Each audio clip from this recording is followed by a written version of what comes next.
SL kid from a working class background into this place, a survivor of war into this place. But since I'm here, I better learn everything I can about how this place works and get everything that I can out of it to serve the communities that I'm fighting for. Because I know what that pain looks like when you don't have a ride to school. I know what that pain looks like when you're sitting in your classroom and it's hot there and there's no air conditioning and there's no funding to make sure that you can be comfortable in your classroom. And so when I got in there, I fought like hell to work with Congressman Andy Levin to identify opportunities for expanded leadership that fights for the people who need it the most first. That's why that's why we ran a campaign and earned him a seat as the vice chair of the Committee on Education and Labor. And I was proud to staff him on that committee, meaning I wrote legislation that would guarantee universal access and funding for two-year college for every student in this country. That is the type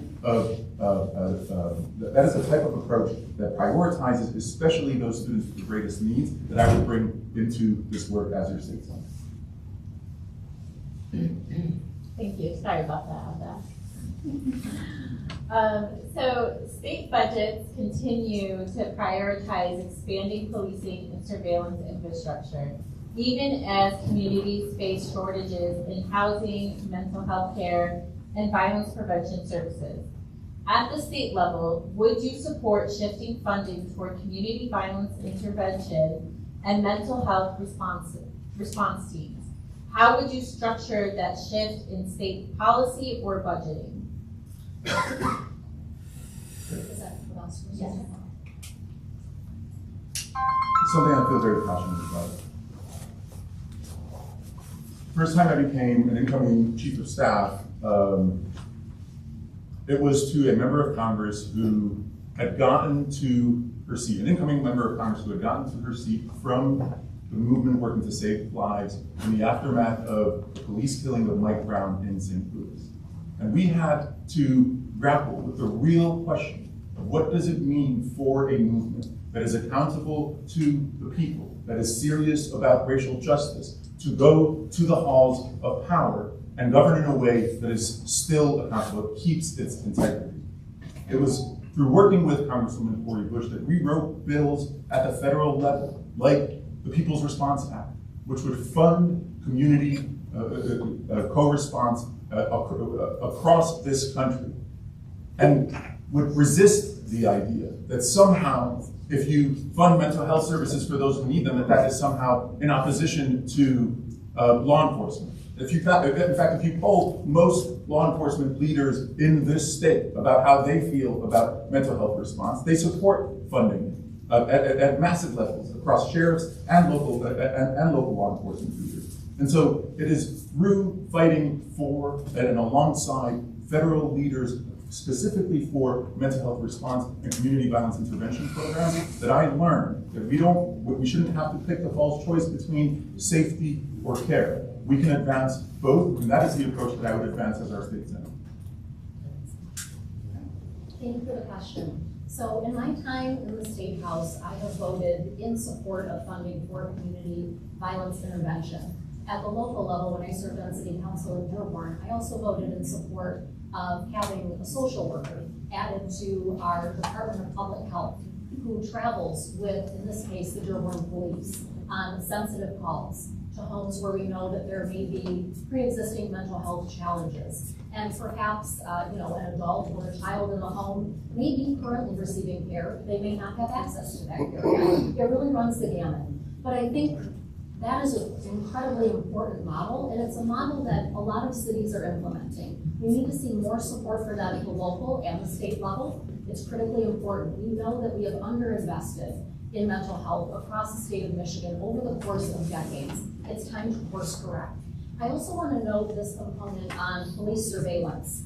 Anti-flock legislation, and bless you. Flock, some folks may know, some folks may not. Flock is a surveillance system that police forces use for license plate readers and things like that. It can also be used to further racist ideology, racial profiling. It has also been reported that it is used in some cases to stalk people. Specifically, in some cases, male police officers using information from that surveillance to stalk women. This is unbelievable, and it chills me to the bone, and I can tell from the reaction other people feel the same way. So this anti-surveillance legislation that I've signed on to is also critically important, and we need to advance that as part of this process. Thank you. Corporations like DTE are granted property and sales tax exemptions on their polluting facilities to reduce pollution from operations without actually doing so. These unchecked tax breaks have cost some cities tens of millions of dollars. So, where do you stand on adding clawbacks in the Air Pollution Control Exemption Act to stop further tax breaks for facilities that violate air standards? And Aaron, you'll take that one first. Absolutely. So I'll answer this directly. It's where do you stand on adding clawbacks in the Air Pollution Control Exemption Act? I support that. Our major corporations should not be free to pollute our air, land, and water. And too many times that is the case. A group of us have been advocating for polluter pay legislation, and we continue that fight. This legislation would require any corporation that sets up any type of facility, if it closes down or if it continues in operation and they are actively polluting or there is past pollution, they would be required to pay for that cleanup and to do it in an environmentally friendly and environmentally sound manner. This is critical. We cannot allow corporations, especially those like DTE, and anyone who knows me knows what I always say. It's a quote from my former council colleague, Dave Bazzi. He always used to say DTE stands for doing terrible every day. I actually had the opportunity to tell some folks from DTE that very thing when they came to my office about a year ago. You should have seen the looks on their faces. I wish I had a camera. But they must pay their fair share. They must take responsibility for what they're doing. But more importantly, we need to stop them from polluting in the first place. That's the key. They don't run this state, and they shouldn't get to run this country either. It's we the people, and we are the ones who matter most. We are the ones who will be left with any potential burden of environmental cleanup. So we have to stop that at the outset, and we need to let corporations like DTE and others know that we did not come to play, and we're here to support people and protect our environment. I certainly support adding clawbacks to further, support adding clawbacks to stop further tax breaks for facilities that violate air standards for DTE and anyone else. I think the way that we are going to get this done in Lansing is by insisting on an approach that's different than the approach that's currently there. And the truth, the ugly, dirty truth about Lansing is the approach that's there right now is bought and paid for by the billionaires like those who are benefiting from every additional dollar that DTE pours into our elections. It's not just DTE, it's corporations across the board who pour money into our elections, and oftentimes that money can't be tracked. You'll see campaign finance reports, in a lot of cases you don't see it at all. And so we need the kind of transparency that will allow for getting legislation like this through that not only does the kinds of clawbacks that are necessary here, but also that implements fairer, humane regulations for any kind of polluter that's coming into any community to be assessed fairly. We need cumulative impact legislation specifically that doesn't do these evaluations that just looks at a specific facility and says, oh, okay, you're going to do X, Y, and Z, your project is approved. We have to look at communities in their entirety. What other facilities are already there that are already polluting? How's the air quality already? Because when we don't do that, then the communities of color, working class communities, pay the biggest burden. We've got to stand up to these corporations and make sure that working people get a fair shake. Thank you. So cities like Dearborn and Detroit are limited in how they can raise revenue due to state restrictions, often forcing reliance on high property taxes that make home ownership less affordable. Would you support lifting state preemption on local tax options to allow for new revenue streams? How would you ensure that those changes actually improve services without increasing costs for working families? I think this is an excellent question that is about just as much about what it is that you would support as it is about how you would go about doing it. In terms of supporting lifting state preemption, similar to how we protect our labor siblings and workers and repeal that state level preemption that prevents local control. We've got to do that here to allow new revenue streams for local communities. And the way that we do that is really, really important. We need the kind of governance in this state that partners across municipal, county, state, and federal levels with elected officials to deliver real wins for communities. That's why I'm proud and honestly eager, given the strong endorsement of Mayor Abdullah Hammoud and Mayor Mo Beydoun, Taylor City Council, President Charlie Johnson, and other local and countywide officials. Those endorsements of my campaign for me are not just, hey, we think your campaign is cool, but it is a commitment to partner together with local communities to find the solutions that work best when that time comes. So we start by repealing this so that we can allow for new revenue streams, and then we work together across levels of government to deliver real wins for communities. So I absolutely support promoting and allowing new revenue streams for municipalities. I served at the local level of government for 5 years prior to my career at the State House. And local government, as we all know, is the front line of service. Our mayors, our city council members need and deserve options. We also know that our property taxes are too damn high. Is there anybody in this room that would disagree with that, right? We all feel that pinch. I talked to a gentleman in Dearborn Heights when I was knocking legislative doors last summer. He lived in a home that I could say was roughly 2,000 to 3,000 square feet. His property taxes were $14,000 a year.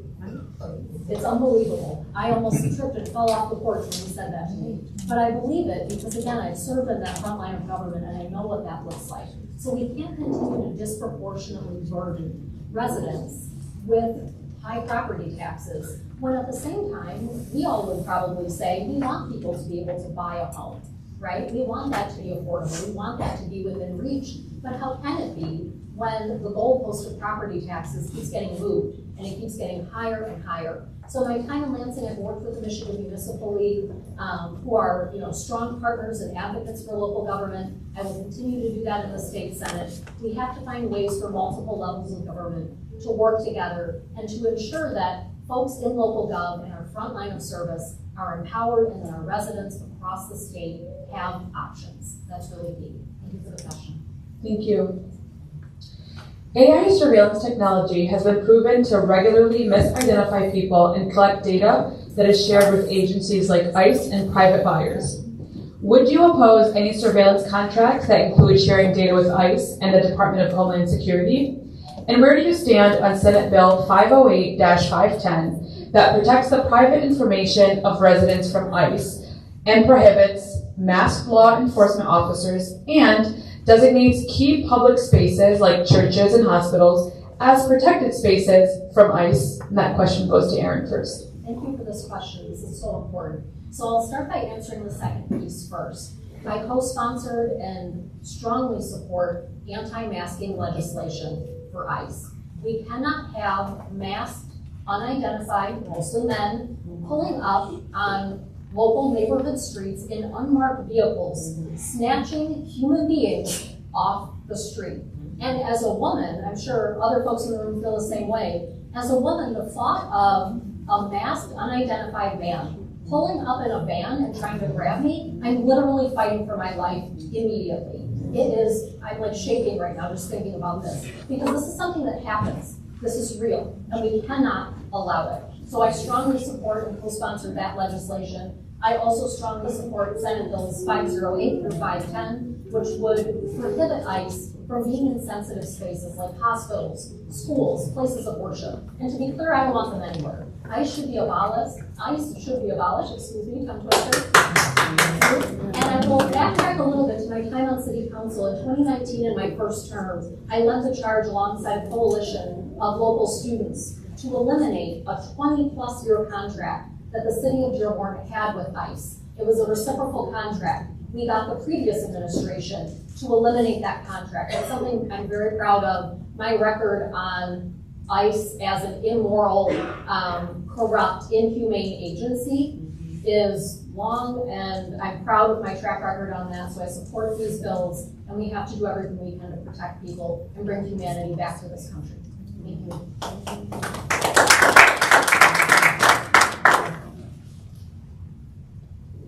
The kind of leadership that I believe we need in this moment, when the attacks from the federal government are immense, is the kind of leadership that both fights for the policy and shows up on the ground in fierce defense of the humanity of every single person in our community, regardless of their immigration status.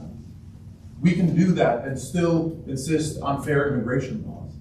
And I'm really, really proud. And I feel honestly humbled to be running a campaign where if I were elected, I would be the only immigrant in the Michigan State Senate, only the second ever. I think that matters, that we have people like myself, and I'm not unique in this, but I am a kid from Dearborn who grew up not knowing if my dad would come home from the airport, because we lived in a post-9/11 America that criminalized the existence of Muslim men. I am that kid. And so for me, as I'm running for state senate, ICE is here. So I've been on the ground because I know what's at stake. I've been at every rally that I can be, protesting the expansion of ICE in our community because we know they're coming for our people. I've been going and making sure we're raising the money for the folks that they've kidnapped off our streets and making sure to meet them at home when we finally raise enough money to get them out. That is the kind of state senator that I would be. I would use the full weight of that office, the letterhead, the legislation, the megaphone, and my own stature to stand in between our immigrant communities and every person in our communities and anyone like Donald Trump and his pack of bullies that he's sending into our communities to terrorize our communities. That's what I would do.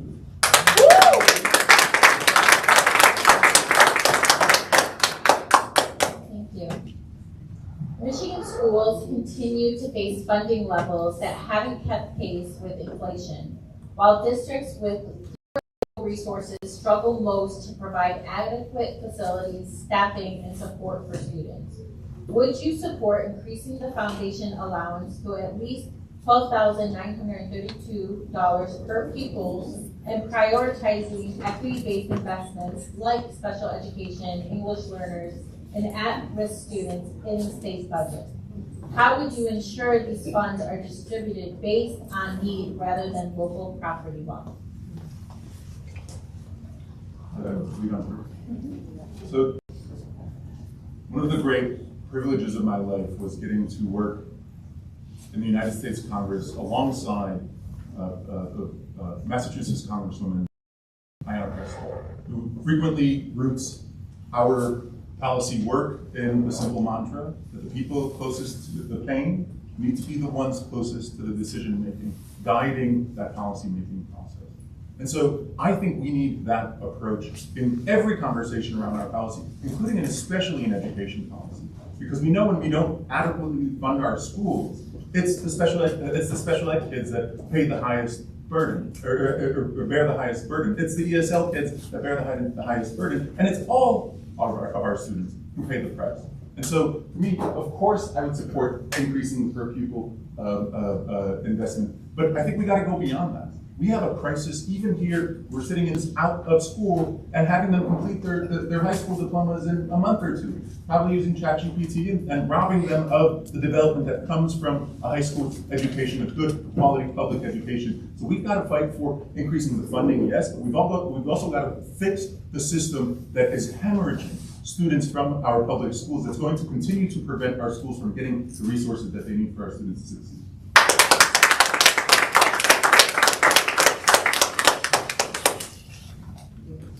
So, in my time in the legislature, I voted on 3 budgets thus far. In each budget, we have voted to increase per pupil funding. But I want to tell you that even though now we are at over $10,000 per pupil per student, we are nowhere near the national average, which hovers closer to around $17,000. We have seen over the course of decades historic disinvestment in our students, our teachers, and therefore our communities and our people, right? This is something that has to be acknowledged, and I have no problem saying that. In my time in the legislature, we've made tremendous strides, but there is so much more work to be done. So I think that's really critical to acknowledge. We also need to situate educators, students, and families at the core of this conversation. One of my favorite sayings is, do nothing about me without me. As a former classroom teacher, as a former special education teacher, I know how it feels to have someone come in with a new idea, to put that on your plate and say, implement this, work on it during your prep period, work on it during your lunch. I'm already working through my prep. I'm already working through my lunch, right? So we have to empower teachers to be at the center of this conversation. I will say money is part of the equation, but it's not everything. We need to invest in communities in a variety of ways. We need to invest in child and adult literacy. If you don't have an adult in the home who is able to read to you and with you, that's a challenge. You also need to make sure that teachers from kindergarten through 12th grade are trained on the fundamentals of reading. Just because a child finishes 3rd grade and they're supposed to be able to read well, doesn't mean they are. We know that and we need to address it. Thank you. Communities in Michigan are facing increasing environmental burdens from industrial pollution, heavy truck traffic, aging water infrastructure, and climate-related stress. What specific steps would you take to strengthen environmental justice protections and ensure polluting industries are held accountable for the costs that they impose on local communities? And Erin, you'll go first. Thank you. This is a great question. So I made reference to legislation that's called polluter pay earlier on. I'll reference that again here. If a corporation is, well, not if, when they pollute local areas, industrialized areas, they must be required to pay. But as I mentioned earlier, I would first focus on prevention. I think that's the key. Encouraging and promoting cleaner energy among corporations is huge. We're not going to get to where we need to be with our clean energy goals by allowing the same old status quo to continue. So that's really important. Polluter pay is one of those elements. We also need to continue and expand cumulative impact studies. Pollution doesn't just stay in one place. It doesn't just stay in one waterway or in the air in one zip code. It travels. But we also know that some zip codes are disproportionately impacted. We know that our South End neighborhood in Dearborn, children and adults have higher than average rates of asthma. That is unacceptable and it's inhumane. And I'll close by saying, I know I'm limited on time, in my time on City Council, we passed a first of its kind air quality ordinance that would address fugitive dust that often comes off of trucks that are in heavily industrialized areas that are oftentimes situated in our neighborhood. That was a start. I was proud to support and vote yes on that. And we need to do more of that. We need to empower municipalities with the research and the skills that they need to implement that at the local level, depending on their needs. And we also need a statewide process for cumulative impact studies. We need to prevent pollution at the outset as much as possible, and then make sure corporations are paying their fair share. Thank you. So we strengthen environmental justice protections and hold polluters accountable by doing a few things. First, we've got to change how our politics works in Lansing. So many of these big polluters have bought and sold one legislator after another. I'm proud to be sitting at a table that doesn't take any money from those polluters, and that's the kind of politics we need in our state. I also think we have to get rigorous about these projects that are coming into our community and get down to the very ugly details about what their presence in our communities means and what they owe us if they do pollute our air. I'll give you a specific example of a fight that I've been on the front lines of here in our district. I'm running to represent Senate District 2. That includes critical communities in Dearborn Heights, Allen Park, Melvindale, and Detroit. In Allen Park specifically, I've been talking directly to mothers who tell me that there are multiple days during the summer that they don't let their kids go outside because the air is so difficult to breathe.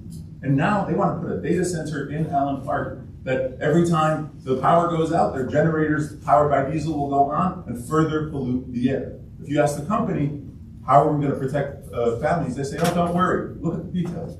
There's room for solar panels on our roof, with no commitment to actually put solar panels on the roof. And so we need the kind of politics that holds those types of private entities that seek to benefit to a massive extent in terms of their profit accountable by getting some the nitty-gritty and imposing them on details. Thank you. City-based home ownership programs like down payment assistance for first-time home buyers and home repair grants currently exist. What is your plan to secure continued funding for those programs now that ARPA funds have expired? And I've asked another question. Sure. So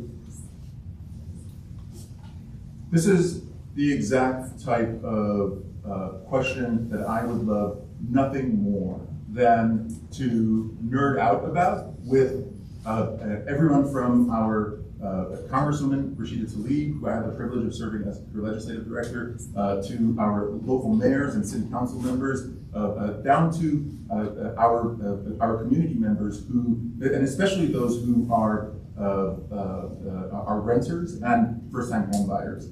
I think, in my own experience, it's a very difficult thing to go from being a renter to a first-time home buyer. And the way that we're going to support initiatives that support people is by fighting like hell in Lansing for the kinds of programs that give people a hand up and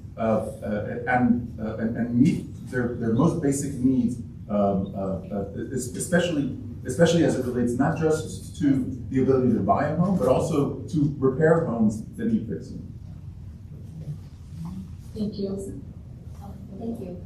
So this is a really important issue, and I appreciate this question. I think down payment assistance is very important. We need to fund MSHDA, our Housing Development Authority, at a higher level. MSHDA offers a tremendous amount of programs, especially to first-time home buyers. I remember when I bought my house in 2017, I bought it at a great time. If my house went on the market today, I would not be able to afford it, right? I'm a normal middle-class person. I'm not wealthy. I would not be able to afford my house today. I haven't even been in it for a decade. When I bought my house, I was making less than $50,000 a year. I was in education, right? It's not exactly a gold mine business. You're in it for your heart and you're in it because you care. You're not necessarily in it to make money. I was able to put down 3% on my first home, which was a few $1,000s. And to be honest with you, that was all I could afford at that time. Everyone should have that opportunity. It's just plain and simple. I will also say the state needs money. I want to be very honest about that. We are facing a nearly $2 billion budget shortfall this year, in large part to the current federal administration and the orange human being in the White House, and his policies that have trickled down and really tremendously damaged our state budget. And municipalities are feeling it as well. So if we want to be able to provide wonderful opportunities like down payment assistance as an example, the state needs money. That comes from graduated income tax on the wealthiest people in our state, who sure as hell can afford it. And it also comes through making sure that corporations are paying their fair share. Thank you. So our last two questions are actually coming directly from SEIU Healthcare Michigan and SEIU Local 1. We want to hand one of the members a mic to ask this first one.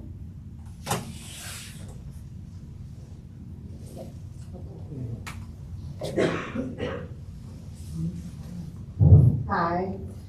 My question is, in a time of increasing division in our society, how would you use your leadership position and state office to unite Black and brown communities in this district in pursuit of common goals that benefits everyone? That's a great question. I'm first on that one. Okay, thank you. So I appreciate that question. Thank you for asking it. Solidarity is everything. In my time in elected office, local level, state level, my door has always been open.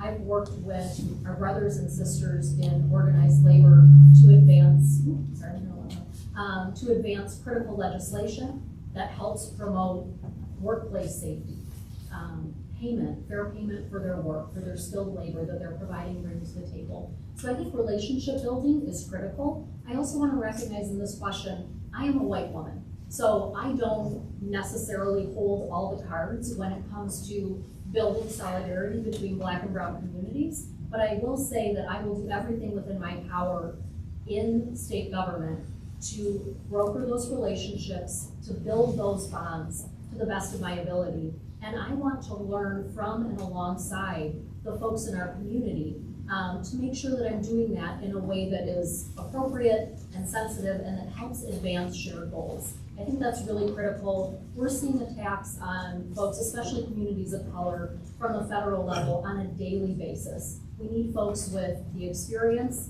of standing up against that in Lansing, which I have. You will always have a partner in that work with me, and I'll do everything I can to build solidarity, to expand on existing relationships, and make sure that everyone has the support they need to be successful, not only in their workplace, but in their lives, because ultimately we are a community. We are a diverse and global community. I value that, and I think that's critically important.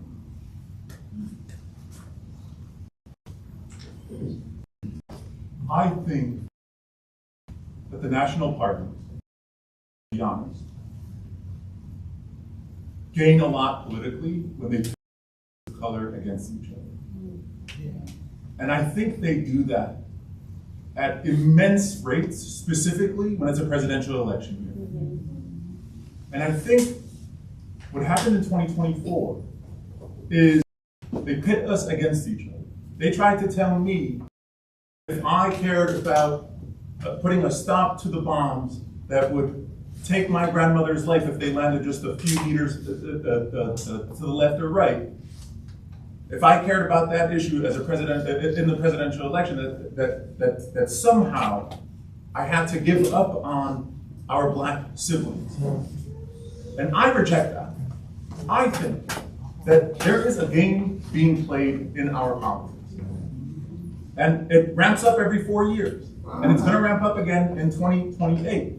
And we've got to have incredibly strong local relationships with one another. We've got to convene together. We've got to strategize together about how we will make it through the next storm. The next storm is coming in 2028. It'll probably look like a new face on Trumpism. It'll probably look like J.D. Vance and his cute little family saying, oh, we're the party of family values. But I think what we've got to do is stand up as working people and say, no, no, no, no. You don't get to claim family values. We're about family values. We're about strengthening our unions to make sure folks can have dignity in their workplace and at home. We're about family values. We're about making sure that we insist with fierce vigor on the humanity of every single person in our community, whether or not they share our ethnic or religious background.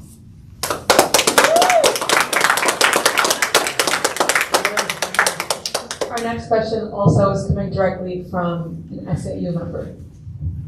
Hi. First, I want to introduce my SEIU family. We're here strong.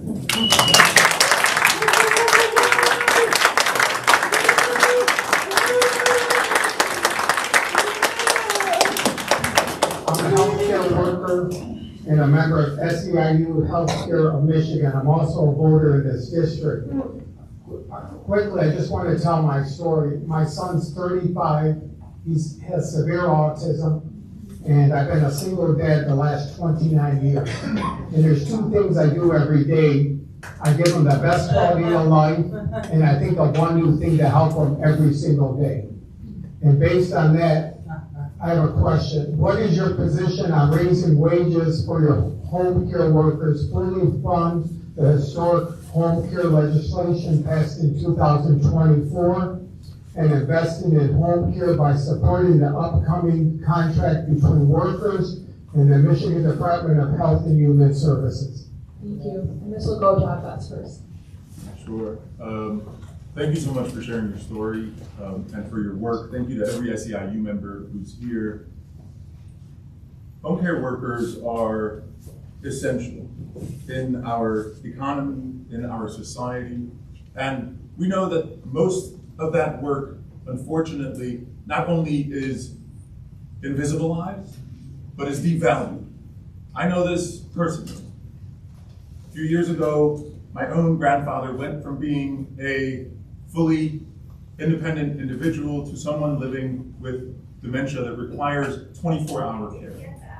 And I know from that experience, I know from the experience of my mom being diagnosed with cancer while I was working in the United States Capitol and dropping everything to come and walk with her in that journey. Thankfully, she's fine. She's in remission and she's done really well, but it was home care workers in both instances, and each of us has this story in our own families, who needed to be supported in order to do that essential work of lifting up our families. And so, yes, of course, I support fully funding the 2024 legislation that was passed, fully raising wages for home care workers. But beyond that, every time there is a fight for workers, for unionized labor specifically, I will be the guy on the picket line with you outside if you don't get the contract that you're supposed to get. And I have been doing that. Just last week, I was with the nurses practice picketing outside of Corwell. I'm willing to take that fight as state senator to every picket line, every union hall, to ensure dignity for every single one of our workers, especially our home care workers. Thank you. Thank you for that question. Thank you to all of our brothers and sisters from SEIU who are here today in the House. We really appreciate you. And thank you for sharing your story. I love what you said about finding one new thing to help your son every day. I think that's a beautiful philosophy.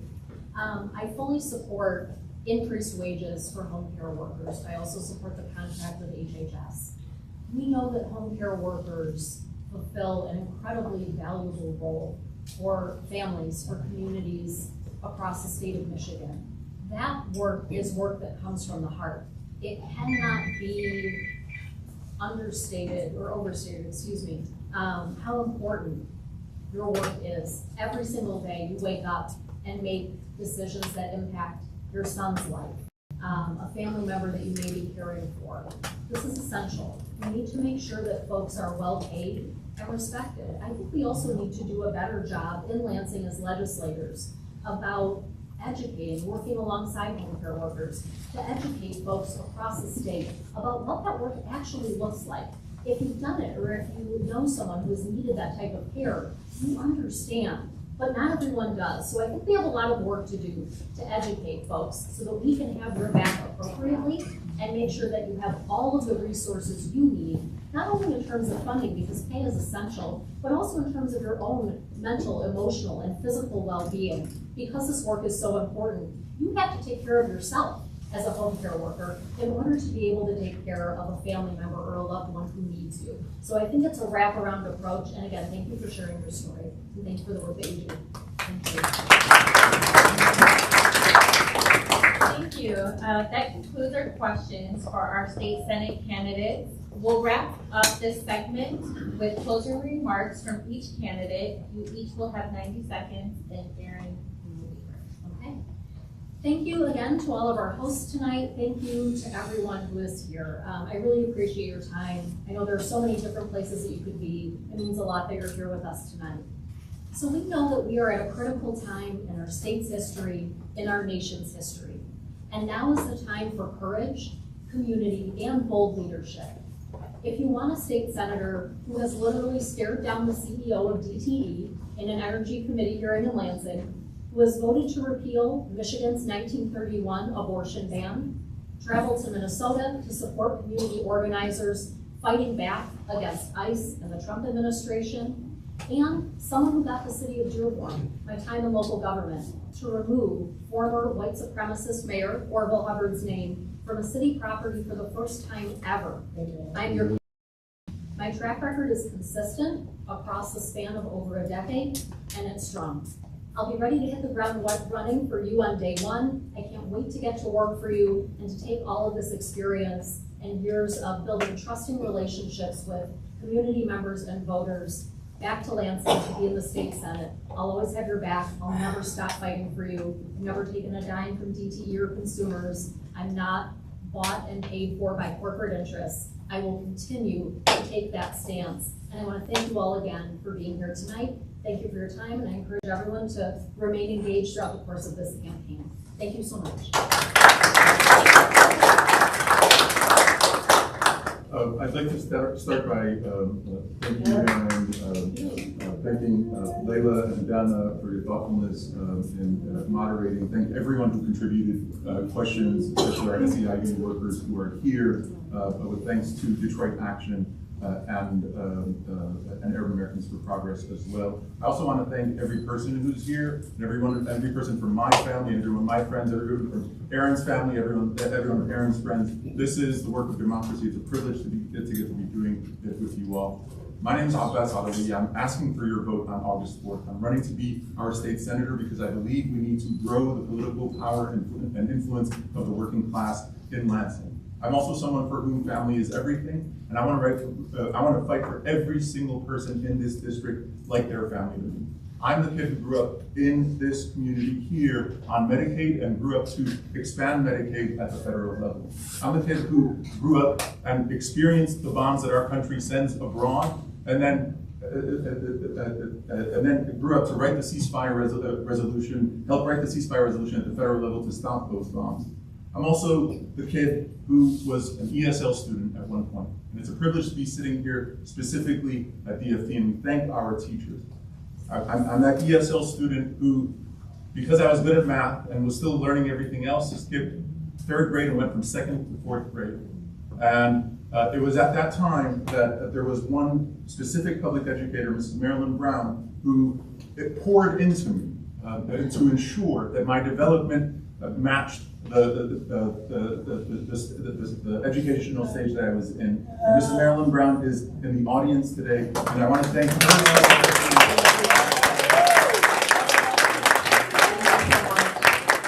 Everybody for being here. Thank you. Thank you. That concludes our candidate forum today. I want to thank everyone again for coming out, hearing from all of our candidates for both races. Thank you to the Dearborn Federation of Teachers for letting us use their space. If you haven't already, please make sure to sign in. There's also clipboards in the back with QR codes. We'd love for you to fill out the surveys to hear about how you thought of our event, any questions that you'd like us to ask next time. Please grab some information from our tables in the back and also on your ballot. Thank you.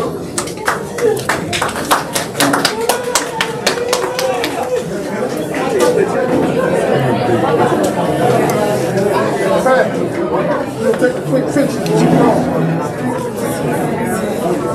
My son wishes you. I'm going to take you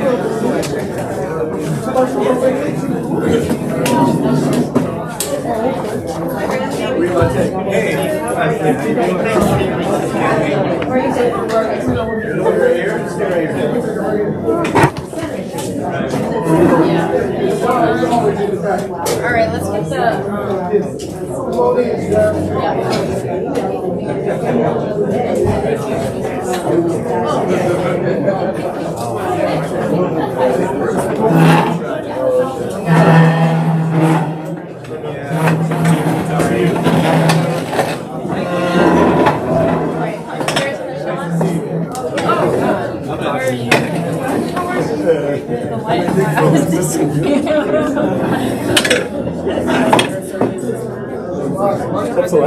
Yeah, I'm used to it.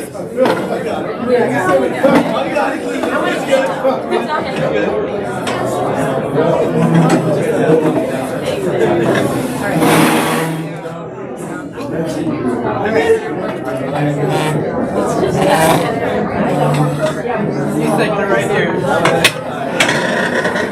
Right here. All right, you guys ready? Trying to get a selfie. Right. No,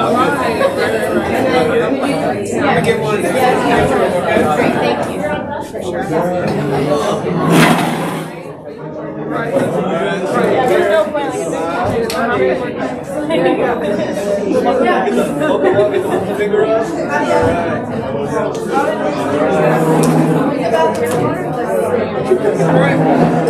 one more. I'm gonna get one as well. You don't want to be in this one? Nope.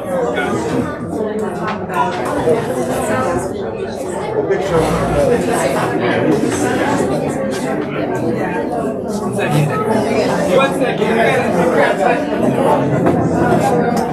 Let's take this one in. That's down in front.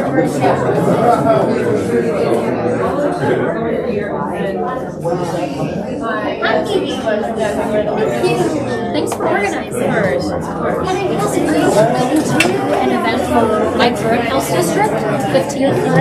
Yes. I don't think so.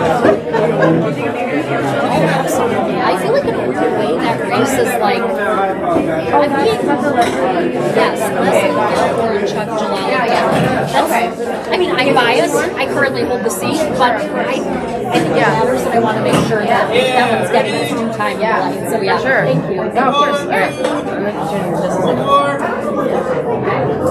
All right. One more burns, really quick. One more. Thank you everybody for coming tonight. I appreciate All right. Last one.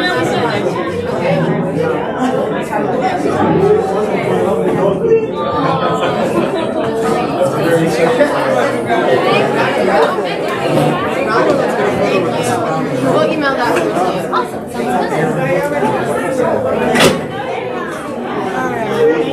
Good work.